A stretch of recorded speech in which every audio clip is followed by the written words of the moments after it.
Olá a todos, então sejam muito bem-vindos a mais uma live do Portal Eurotrends.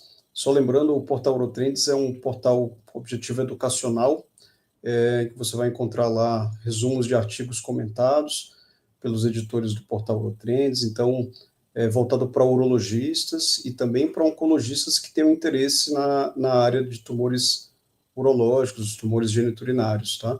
E todos os especialistas que tenham aí uma vontade de aprender um pouco mais e de estar participando, né, do cuidado de pacientes com tumores urológicos. Então, nós hoje vamos fazer uma apresentação aqui com comentários da editora, a doutora Natália Cruzoé, e do editor da parte de oncologia do Portal Eurotrends, doutor Paulo Amaral, tá?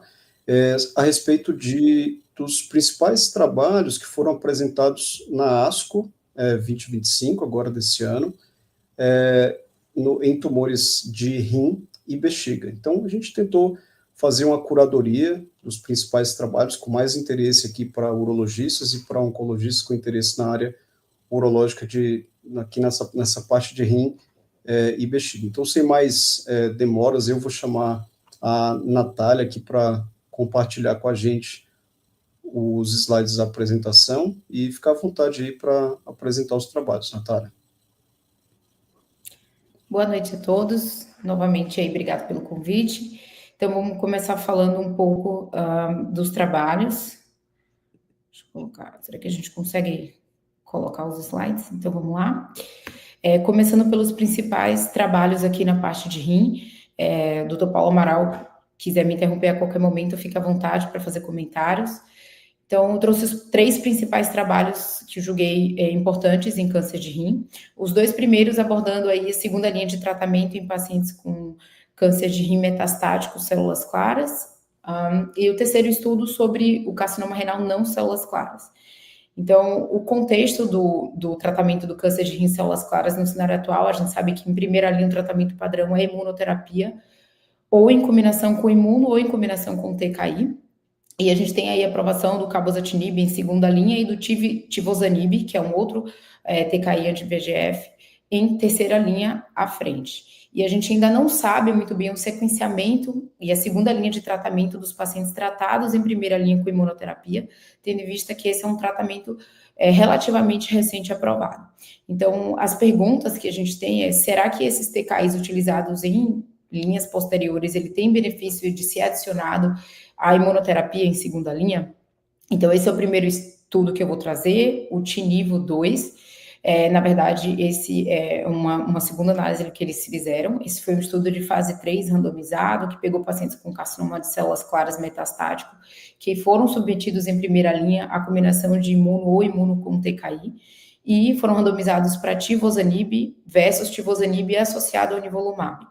Eles incluíram aí pacientes com metástase óssea em sistema nervoso central, que a gente sabe que são pacientes de pior prognóstico, e todos os pacientes foram aí tratados com todas as linhas de combinação de imuno com TKI em primeira linha disponíveis atualmente. Esse foi um estudo negativo para o seu endpoint primário com sobrevida livre de progressão, tanto para os pacientes que receberam TKI imunoterapia, quanto para aqueles que fizeram imuno com imuno em primeira linha. Então, a gente vê que não houve um benefício de adicionar o nivolumab ao TKI, e a gente inclusive vê que os pacientes que fizeram só o tivozanib tiveram inclusive maior taxa de resposta. E o segundo estudo que eu trago no mesmo cenário, um cenário muito semelhante, é o estudo CONTACT-3, que avaliou o cabozantinib com ou sem o atezolizumab. Isso também foi análise de subgrupo, esse estudo já tinha sido previamente apresentado, inclui o mesmo perfil de pacientes com carcinoma de células claras metastático que tinham sido submetidos em primeira linha à combinação de imunoterapia ou imuno com TKI, aqui especificamente pembro com lenva, e randomizaram 1 para receber cabozantinib ou cabozantinib com a imunoterapia atezolizumab. Aqui eles também incluíram aí um percentual de mais ou menos 10% de pacientes com componente sarcomatoide, pacientes com metástase óssea, que a gente sabe que são pacientes de pior prognóstico, e também me chamou a atenção aqui o tempo que esses pacientes fizeram a imunoterapia em primeira linha foi relativamente curto, aí um período de 5 meses, a gente espera que esses pacientes tenham uma maior sobrevida livre de progressão com esse tratamento. Então, pacientes que parece que já tinham pior prognóstico. E a gente vê que esse estudo também foi negativo, assim como o estudo anterior, para adição da imunoterapia em segunda linha ao cabozantinib, tanto para os pacientes que fizeram a combinação de imunoterapia ao TKI ou fizeram a combinação de imuno com imuno em primeira linha. Esses resultados são consistentes tanto em sobrevida livre de progressão quanto em sobrevida global. E a gente vê aqui taxa de resposta bem semelhantes, independente do paciente ter usado o cabozantinib isoladamente ou associado ao atezolizumab. Então, esses 2 primeiros trabalhos mostram para a gente que existe uma atividade antitumoral aí dos TKIs em segunda linha após imunoterapia, seja o cabozantinib ou o tivozanib, e a gente vê que não há benefício, essa é uma dúvida que a gente sempre teve, né, mas aparentemente não há benefício de adicionar a imunoterapia a esses TKIs em segunda linha.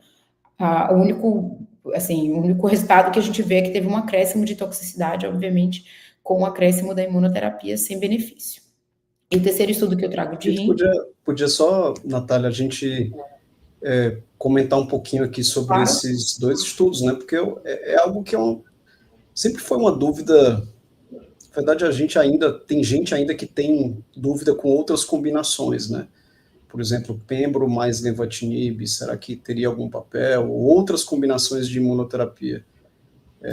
Eu acho que esses 2 estudos, eles agregaram bastante no conhecimento, apesar de serem 2 estudos negativos.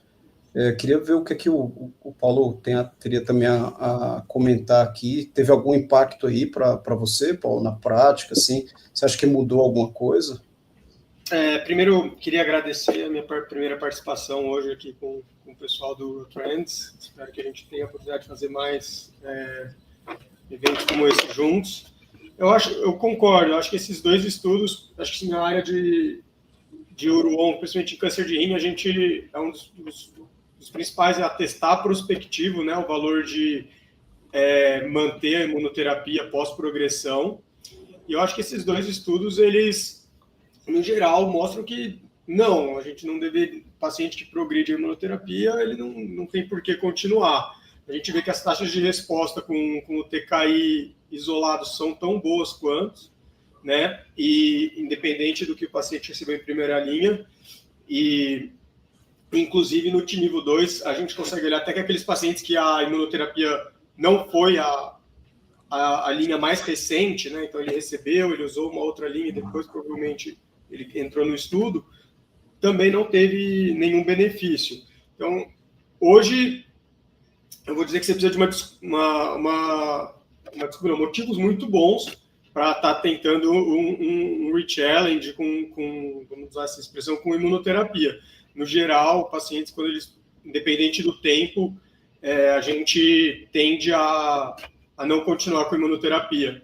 Uma discussão que eu vejo muito aqui, às vezes, é a relação ao tempo, né? Algumas pessoas, muitas vezes, mas e se isso foi depois de 12 meses, foi depois...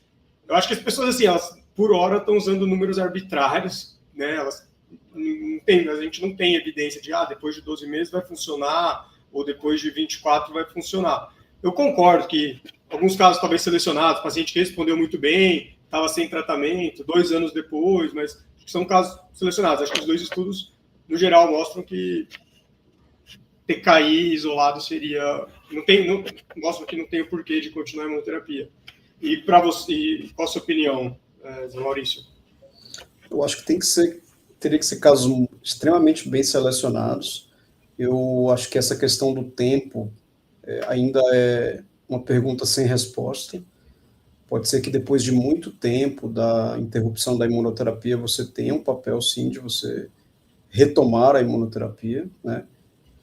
A gente sabe que, por exemplo, com o ipilimumab, após a progressão ao anti-PD1, por exemplo, você fazer o anti-CTLA-4, existem alguns pacientes que podem responder. É a absoluta minoria, Mas tem alguns pacientes que podem responder, né?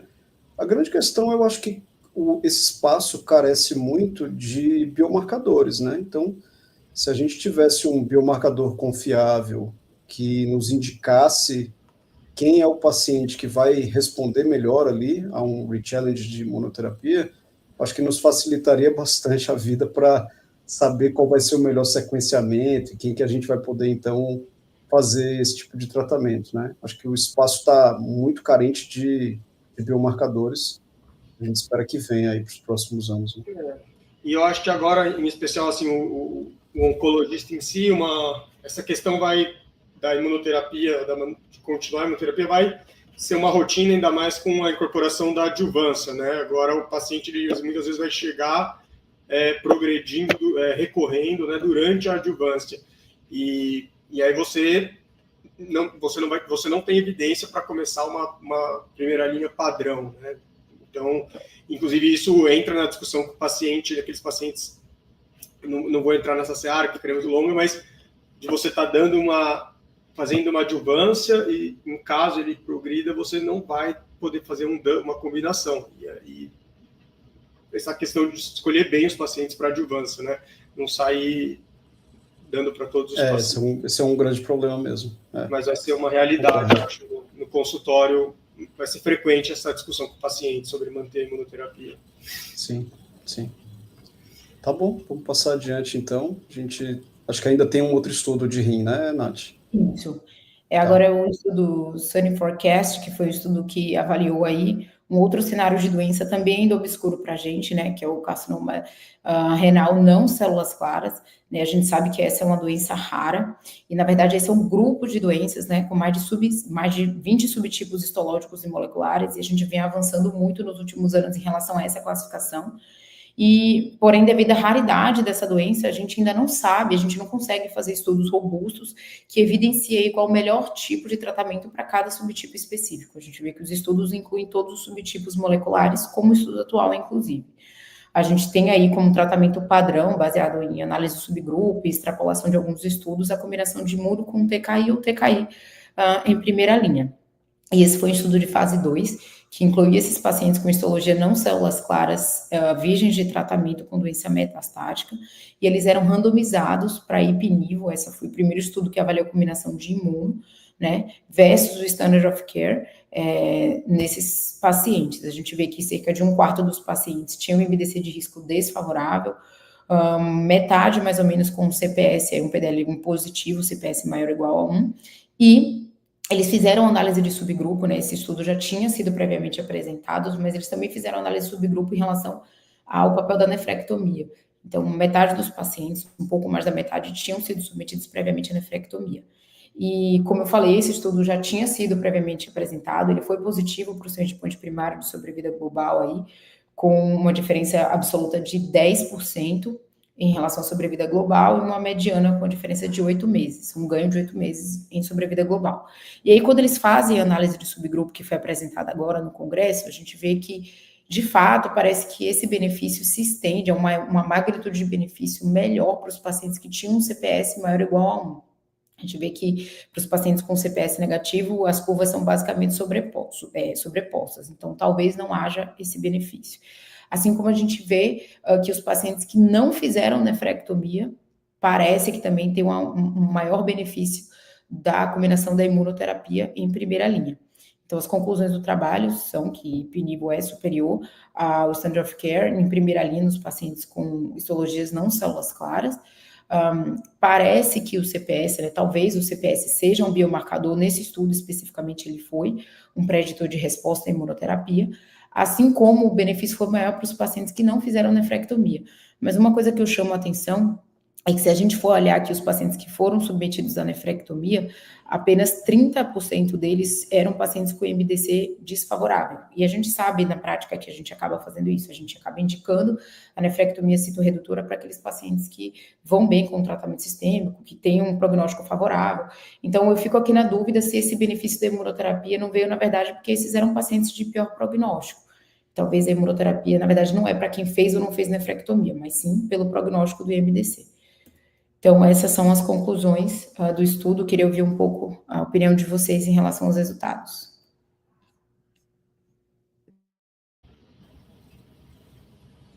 Comentar, Paulinho? Bom, assim, eu acho que essa é a minha impressão bem pessoal. Assim, eu acho que o grande mérito do Sunny Forecast, eu acho que é conseguir fazer um estudo randomizado em pacientes com não células claras. Eu acho que esse é o grande mérito. Os resultados, eu particularmente eu sou um pouco cético por alguns motivos. Acho, principalmente, quando você olha a primeira linha, né, do braço controle, né, standard of care, uma grande maioria dos pacientes tratando com sunitinib. Então, não sei assim se eu falaria o fato de você ter um randomizado com ipinivo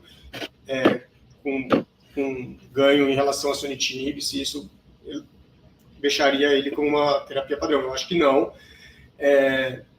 Eu acho que mostra para a gente que a combinação de imunoterapia é ativa em não células claras e que alguns pacientes podem ter essa resposta duradoura, mas eu seria reticente. Acho que ainda não seria a minha terapia de escolha. Não sei, José Maurício e Natália, o que vocês pensam. E aí, em relação ao CPS, é uma coisa complicada, né? Assim, a gente sabe que no células claras, por exemplo, o PDL1 não é um bom biomarcador. Sempre tem um pouco de reticência, assim, quanto a essas análises de biomarcador nesses estudos. E até mesmo em relação à nefrectomia, né? Paciente com não células claras, principalmente cromófobo, a gente tende a operar esses pacientes, né? Eles tendem muitas vezes a ter doença local, recorrências locais. Então, não sei se tem um pouco também, né? Um paciente que tem tempo para responder a imunoterapia, um paciente que vai ter difícil também, um pouco de conclusões em relação a isso. Queria ouvir de vocês um pouco a opinião em relação a esse estudo.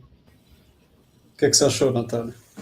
Eu acho que é mais uma opção de tratamento, mas como o Paulo falou, né, o standard of care, a gente ainda não sabe, para falar a verdade, né, qual é o tratamento padrão desses pacientes. Eu acho que, mais uma vez, é um estudo que coloca todos os pacientes dentro do mesmo saco, digamos assim. A gente sabe que são doenças completamente diferentes. Em cada análise de subgrupo de estudos pivotais que a gente tem nas células claras, a gente tem resultados diferentes. A gente tem doenças de comportamento diferente, então eu acho que é muito difícil a gente conseguir colocar todo mundo para o mesmo tratamento. Mas, ao mesmo tempo, eu também acho que vai ser difícil a gente conseguir fazer estudos randomizados, robustos, de fase 3, com cada subtipo molecular, porque é uma doença muito rara. Então, na prática, eu acho que a gente vai acabar tendo que extrapolar os dados, as análises de subgrupo, entender molecularmente cada subtipo diferente para a gente conseguir aí sim guiar o tratamento. Mas eu concordo com o Paulo que não é tão claro que esse é o tratamento padrão para todo subtipo, né? A gente, por exemplo, sabe que o subtipo cromófobo não tende a responder muito bem imuno. Então, mesmo esse estudo positivo, eu não sei se essa seria a minha primeira opção de tratamento para esses pacientes, por exemplo. Eu concordo com vocês 100%. O que eu só acrescentaria é que eu acho que para esse tipo de tumor, que na verdade são vários tipos, né, como vocês falaram, talvez o melhor caminho aqui de desenvolvimento seria o que foi feito com o tumor com deficiência de fumarato hidratase. Então, estudos de fase 2, com uma base experimental muito sólida, né, mostrando aí, por exemplo, uma taxa de resposta de 70%, 80%, fica inquestionável que é um tratamento ativo, né? Exatamente. Então, eu talvez acho que o caminho seria mais por esse lado, de em vez de combinar todo mundo para fazer um fase 3, talvez, assim, selecionar muito bem, molecularmente, inclusive, os pacientes, e fazer estudos de fase 2, né? E aí, quando você tiver várias opções, que a gente ainda não tem nesse cenário, aí sim a gente vai buscar comparações, tal, ou mesmo fazer comparação com o controle histórico, que eu acho que é algo factível também para esse tipo de paciente. Só para relembrar que a gente atualmente tem 2 estudos fase 3, eu acho, inclusive, tem aqui o Stellar 304, que é com aquele TKI novo, o zanzalitinib, com... eu acho que é Nivo. Eu acho que esse estudo, se não me engano, ele até recrutou completo, se eu não estou enganado. O outro que tem também é o PAPMET2, que é um estudo cooperativo testando cabo-ateso. Esse eu acho que eles estão até... esses dias eu até vi assim, que eu acho que eles estão com dificuldade em recrutar. Mas acho que... só para lembrar assim, que eu acho que esse é um dos méritos até do Cell Forecast, é mostrar a possibilidade. Mas eu concordo que desenhos alternativos, principalmente para subgrupos menores, é essencial para a gente conseguir escolher melhor a terapia. O Stellar 304, acho que você tem razão mesmo, é Zanza, Cone e Volumab. e eles completaram o recrutamento. Eu sei porque ele estava aberto em alguns centros no Brasil. Agora, sim, para eles conseguirem esse recrutamento, eles abriram uma infinidade de centros. Com certeza. Porque é uma doença extremamente rara e, se não me engano, ele era molecularmente selecionado, ou tinha que fazer uma revisão central, alguma coisa assim. Então, eu acho que quando você vai colocando filtros, né, você tende a talvez ter mais resposta com um determinado tipo de tratamento que você prevê que teria resposta no contexto experimental, aí, ou estudos clínicos iniciais, mas você vai tornando mais difícil o recrutamento, né? E o estudo fica mais caro e mais demorado, então, assim, a própria indústria tem um olhar mais, assim, tem um interesse mais em entregar logo o resultado. Eu acho que um dos motivos para você combinar tudo, e mesmo que você perca ali o número na eficácia, né, uma eficácia predita ali menor, porque você combinou um monte de tumores diferentes, você acaba entregando um resultado mais rápido. Eu acho que o interesse acaba sendo muito por conta disso. E acho que assim também, eu não sei assim, em relação também ao braço controle, né? Pode também haver crítica um pouco quanto ao braço controle que esses estudos vão usar. Mas acho que é isso. Concordo que esses estudos a gente tem que começar talvez a estudar essas doenças separadas e não todo mundo, não sempre juntos. Beleza. Bom, vamos para frente. Passar agora para os estudos de bexiga, né? São 3 estudos aqui que eu trouxe em homenagem aos urologistas, estudos de doença não músculo invasiva. Então, o primeiro deles foi avaliando a combinação do BCG, a mitomicina no tratamento intravesical adjuvante para pacientes com doença não músculo invasiva de alto risco. Então, eles pegaram esses pacientes com doença TA de alto grau ou T1 e randomizaram para o braço experimental BCG com mitomicina, indução e manutenção, e o standard que seria o BCG indução e manutenção. Aqui eu coloquei o esquema, mas não para a gente detalhar, mas só para a gente ter um entendimento que futuramente a gente vai ver a importância desse estudo. E aqui está mais ou menos metade dos pacientes eram T1, metade TA, e a gente vê que tinha quase 30% dos pacientes com carcinoma in situ. E esse foi um estudo negativo, na verdade, né? O BCG com mitomicina não foi superior ao BCG isoladamente, em termos de sobrevida livre de progressão, que era o endpoint primário do estudo. A gente vê que, apesar de uma diferença bem pequena numérica, isso não teve significância estatística. E na análise de subgrupo, a gente vê que parece que os pacientes ali que tinham doença T1 de mais alto risco, talvez derivaram um melhor benefício. A gente vê aqui em todos os desfechos apresentados, sobrevida livre de doença, taxa de resposta completa, a gente vê que são bem semelhantes numericamente e sem significância estatística, que favorece a adição da mitomicina. No entanto, o primeiro resultado interessante que a gente vê é que houve uma menor necessidade do número de doses de BCG e de mediana de dose de BCG por paciente com o braço experimental de BCG com mitomicina. E a gente vê que mais pacientes conseguiram completar o tratamento com BCG e mitomicina. Então, as conclusões é que o BCG com mitomicina não é superior ao BCG na doença não músculo invasiva. Na análise do subgrupo, aí parece que esses pacientes de mais alto risco talvez derivem benefício, mas acho que o dado mais interessante que a gente tem nesse estudo, e por isso eu trouxe, é mostrar que esse foi um estudo com a melhor tolerância em relação ao BCG, e a gente conseguiu utilizar menos doses de BCG, ou seja, 40% de menos. E a gente está num cenário recente que a gente sabe de shortage de BCG, então a gente precisa aí fazer um racionamento do uso do BCG, e acho que talvez essa seja uma estratégia plausível. Então, o segundo estudo que eu trago é o estudo CREST, é o estudo que avaliou o sasalimab em combinação ao BCG no mesmo cenário de doença não músculo invasiva de alto risco, e aqui ele traz uma análise de subgrupo desse estudo que já foi previamente apresentado, né? Então, eles pegaram esses pacientes com doença não músculo invasiva de alto risco, randomizaram para o sasalimab com o BCG de indução e manutenção, o sasalimab só com o BCG de indução e o braço controle, que era BCG de indução e manutenção. E como eu havia dito, esse estudo já foi previamente apresentado, foi um estudo positivo para o endpoint primário sobrevida livre de eventos, favorecendo o braço experimental em relação ao controle, que é BCG exclusivamente, E a gente vê que o dado que ele trouxe agora de análise de subgrupo, tanto pelo estadiamento quanto pelo PDL1, eu vou mostrar mais à frente, que o benefício foi derivado para todos os subgrupos, independente do estadiamento e independente do valor do PDL1. A gente vê que todos os subgrupos tiveram benefício do tratamento. E aqui ele também traz um dado adicional da importância da manutenção do BCG, porque quando a gente compara o braço controle do BCG, indução e manutenção, com aquele braço B do sasalimab com o BCG de indução, a gente vê que eles são iguais. Então, a importância aí do BCG de manutenção para essa terapia funcionar. Então, o BCG de indução e manutenção com o sasalimab é superior ao BCG indução e manutenção em sobrevida livre de eventos. A gente ainda não tem os dados de sobrevida global, e isso é independente do estadiamento e da expressão de PDL1, e demonstra também, reforça a importância da fase de manutenção do BCG. A gente pode só pausar aqui, Nathalie, e comentar esses dois estudos, sobre um deles, com a mitomicina, tratamento já consagrado, né, para tumores não músculo invasivos. A gente, infelizmente, no Brasil tem uma dificuldade de adquirir, porque é um medicamento que não é disponível nacionalmente, então a gente precisa importar, né? Mas ele é consagrado, é um remédio já usado há muito tempo.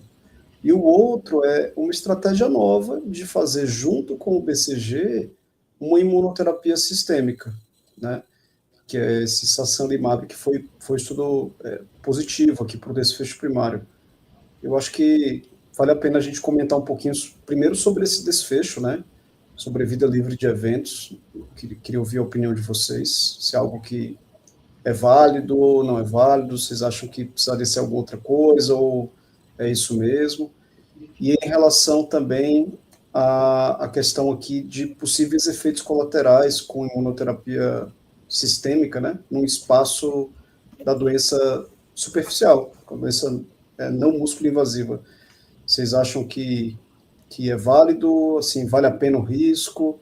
Eu queria ouvir um pouco da opinião sua e do Paulo aí, começando sua, né? Então, o que você acha?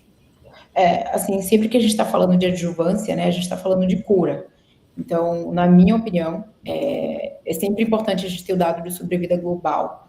Eu já tinha falado isso na live anterior, inclusive, em relação a outros tratamentos, mas, na minha opinião, sempre que a gente está falando de tratamento adjuvante, a gente tem que ter um resultado muito claro de que existe uma maior chance de cura. O tratamento adjuvante, o objetivo é curar.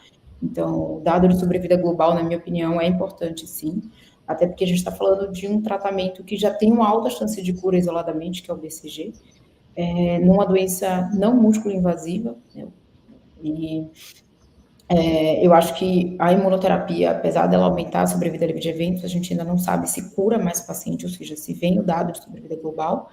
E é um tratamento que, apesar de parecer imunoterapia, menos tóxica, é um tratamento que não é isento de efeitos colaterais, né? Eventos imunomediados, que por muitas vezes acabam levando aí os pacientes a precisar de corticoterapia, de internações, de reposição hormonal a longo prazo. Então, geralmente não são efeitos colaterais necessariamente agudos, mas às vezes são efeitos colaterais que duram mais tempo e deixam o paciente com alguma sequela do tratamento.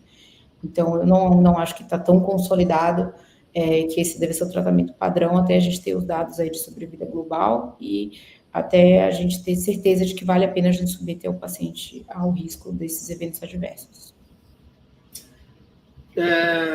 Eu concordo em que a sobrevida global deva ser um dos principais, mas o fato de você talvez melhorar a sobrevida livre de evento local, né, e poupar o paciente porque se o paciente, hoje em dia, né, se você é BCG refratário, vamos dizer que o standard seria você ter uma cistectomia, né?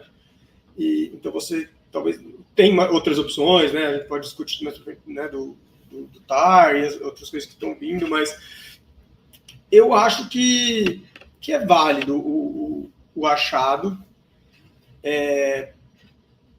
Eu tenho dificuldade, até queria escutar de vocês se quando vocês acham que você vai ser incorporado na prática. Eu acho que você reduzir a recorrência local na bexiga, você aumentar uma sobrevida livre, você talvez ganhar tempo, você postergar uma eventual cistectomia, eu acho que é válido. Então, eu acho interessante os dados de estudo, eu não sei em termos de traduzir para a prática. Eu tenho pouca experiência até com com não músculo invasivo, mas eu acho um endpoint razoável, sim, a sobrevida livre de evento, principalmente considerando recorrências locais ali na bexiga. Eu acho que seria interessante a gente ter um desfecho aqui de sobrevida livre de cistectomia. Sim, eu acho isso seria... Você ter dois tipos de pacientes marcando como evento. Então, um paciente que foi submetido à cistectomia por qualquer motivo, ou óbito. E aí, seria esse endpoint, e aí tentaria... Porque aí sim você vai ter algo assim, um desfecho mais duro, né? Concordo. Eu acho que isso ficaria um possível efeito. Porque assim, a imunoterapia, quando vai bem, vai muito bem. Mas é possível ter efeitos adversos assim, extremamente dramáticos, né? Então, é possível. É raro, mas pode acontecer. E num espaço assim de doença superficial, o paciente está bem, sem nenhum sintoma, sem nada, eu acho que a tolerância a esse tipo de efeito fica um pouco menor, quer dizer, fica bastante menor. Então, eu acho que é algo para a gente refletir aqui, sabe? Eu não tô e curiosamente, eu não sei se é a experiência de vocês, mas curiosamente os pacientes que têm os efeitos adversos são aqueles que vão para a adjuvância com imuno, né? Eu já vi isso acontecer. Aquele que você coloca a adjuvância, o paciente acaba tendo os efeitos adversos mais chatinhos, assim. É só um fato curioso. Mas também acho que ter esse endpoint de sobrevida de cistectomia seria interessante, até porque a gente tem outros tratamentos a pacientes refratários a BCG, que não cistectomia, né? Então, acho que seria um endpoint interessante. Se eu não me engano, tem um estudo parecido com esse que teve um press release, né? Eu não sei se já foi publicado. É o Potomac, com Durvalumab, salvo engano.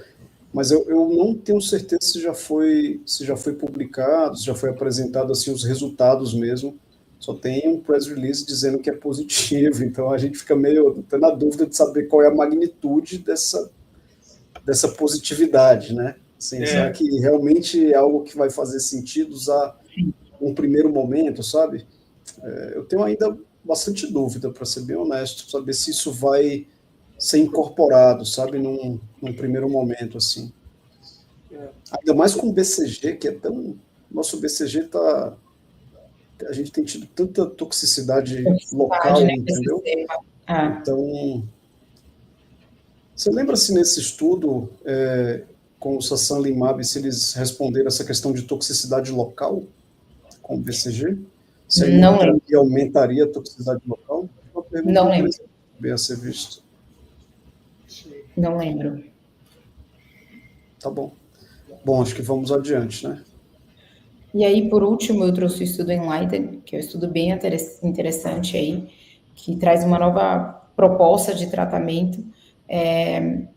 Então, basicamente, o que a gente sabe, né, que 5 a 10% aí dos carcinomas uroteliais vem do trato urinário alto, do ureter, e a gente tem um pouco de dificuldade de manejar esses pacientes, né, para pacientes de mais baixo risco, aí terapias ablativas é uma opção, mas essa é uma nova modalidade de tratamento que vem sendo avaliada, que é a padeliporfina VTP, que nada mais é do que um produto combinado. É uma droga, que é a padeliporfina, que é uma medicação intravenosa, que é fotossensibilizante, que quando exposta a essa laser terapia, né, que é disponibilizada através dessa fibra óptica, que vem o laser aqui na pontinha, essa medicação acaba causando lise tumoral, né, por diversos mecanismos, incluindo mecanismos vasculares aí, acaba causando lise tumoral, além de estimular aí um aumento do sistema imune local. Então, eles incluíram pacientes aí com doença primária ou recorrente de baixo grau de trato urinário alto, doença não músculo invasiva, né, doença não invasiva, para falar a verdade. Eles excluíram pacientes que tinham carcinoma in situ, e para pacientes que tinham doença ali na pelve renal, eles tinham que ter até 15 milímetros, e no ureter até 20 milímetros. Então, esses pacientes, eles receberam essa terapia, eles apresentaram os dados dessa primeira análise interina com 37 pacientes, que eram basicamente 50% dos pacientes que eles previam recrutar, e a gente vê que teve uma taxa de resposta de quase 87%, com cerca de 1/3 dos pacientes, 3/4 dos pacientes, quase 75%, com resposta completa na avaliação de resposta. E aqui eles deixam até os critérios de resposta completa, que seriam ausências de doença visível na endoscopia, na cistoscopia, ausência de tumor na biópsia, se tivesse alguma lesão visível, e citologia urinária negativa, né? Aqui eles destacam aí os eventos adversos, a gente vê que teve um perfil de toxicidade razoável, né? Grau 1, grau 2, aí cerca de 14, 10% dos pacientes com dor, lombalgia, hematúria, mas apenas menos de 10% dos pacientes, 9%, com eventos adversos grau 3. E eles até destacam que esses eventos adversos grau 3, na maioria das vezes, eram resolvidos dentro de 2 dias. Então, eram mais eventos adversos ali locais, relacionados mesmo ao tratamento local. Então, esse trabalho é um trabalho bem interessante aí, que mostra uma nova proposta de tratamento para esses tumores não invasivos uroteliais altos, que mostra uma taxa de resposta completa bem elevada com essa nova medicação, com a toxicidade relativamente razoável. Os maiores eventos adversos grau 3 resolviam rapidamente. Então, tem resultados promissores, mas a gente precisa aí de um maior recrutamento de pacientes, de um maior N e de dados de mais tempo de acompanhamento, de maior follow-up.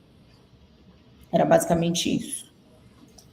E só lembrando, esse do Streamlighted é só para tumores de pelve renal de baixo grau, é isso? Isso, né? Só de baixo grau. Que é uma situação rara, né? É uma situação rara da gente encontrar. Sim. Se eu não me engano, eles levaram algum tempo para incluir esses pacientes. Não foi um tempo curto, foi um tempo razoável, assim, para conseguir incluir esses. Foram 30 e tantos pacientes, né, que eles incluíram. 37. Mas mesmo assim, acho que o resultado foi bem interessante, hein? Um tratamento pouco tóxico, o paciente, muitas vezes, com essa doença, ele é submetido a uma nefroureterectomia. Então, eu acho que é uma técnica interessante, promissora, né? Começou a VTP com câncer de próstata. Inclusive, tem um brasileiro urologista, que é o Ricardo Alvini. Hoje ele mora nos Estados Unidos, ele foi um dos que participou do início do VTP. E o Lucas Nogueira também, urologista de Belo Horizonte, que hoje voltou para o Brasil, mas ele participou bastante dos estudos de VTP em próstata. E é legal ver que está indo para outras áreas, né? É a mesma padeliporfina, é um derivado da clorofila, que mediante essa comprimento de onda, quando vai para um determinado tecido, então faz essa ação vascular aí e consegue levar a lise de células tumorais. Eu achei muito legal eles terem feito essa engenharia para conseguir chegar lá em cima, né, na pelve renal e conseguir tratar localmente. Isso pode ser feito eventualmente para outros tumores, assim, eu acho que tem um potencial enorme, né? O que vocês acham? Eu concordo, né?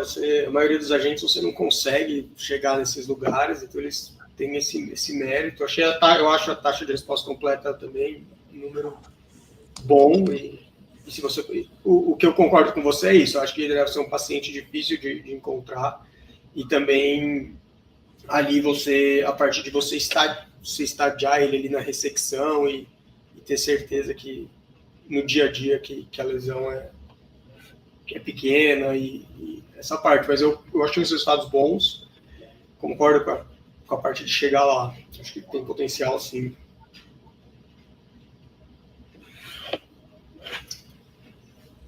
Bem legal.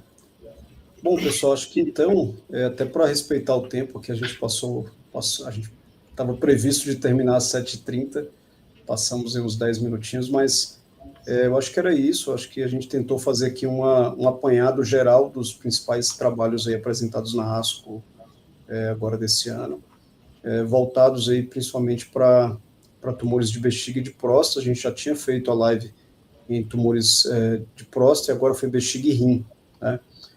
Agradecer aí a presença de todos. A gente teve um número substancial de pessoas acompanhando online, tá?